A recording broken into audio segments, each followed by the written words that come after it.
گیلانی صاحب یہ بتائیں کہ مکی اور مدنی صورتوں کی خصوصیات کیا ہیں؟ محمد حمزہ گیلانی صاحب ماشاءاللہ بہت اچھا سوال ہے آپ کا۔ مکی صورتیں تو وہ ہیں جو مکہ مکرمہ میں نازل ہوئیں، اور مدنی وہ ہیں جو مدینہ منورہ میں نازل ہوئیں۔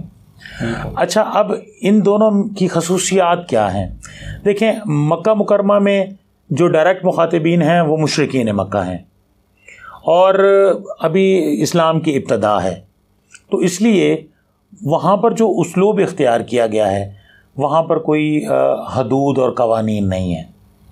وہاں پر کن چیزوں پر فوکس کیا گیا ہے؟ ایمانیات پر فوکس کیا کہ اپنے ایمان کو مضبوط کریں۔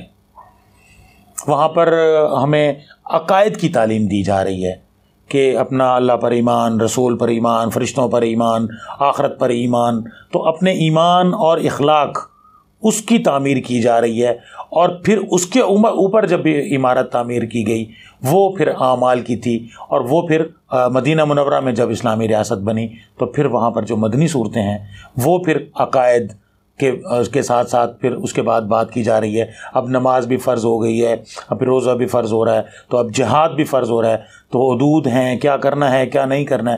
تو مکی صورتوں میں جب ہم بات کرتے ہیں تو اس میں یا کس چیز پر بات کی جا رہی ہے؟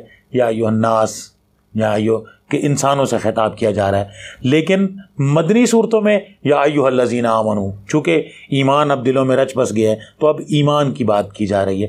تو مکی صورتوں میں ایمانیات کو فوکس کیا جا رہا ہے، اور مدنی صورتوں میں اب وہاں پہ حدود اور قوانین اور عبادات اور معاملات، ان ساری چیزوں پر بات کی جا رہی ہے۔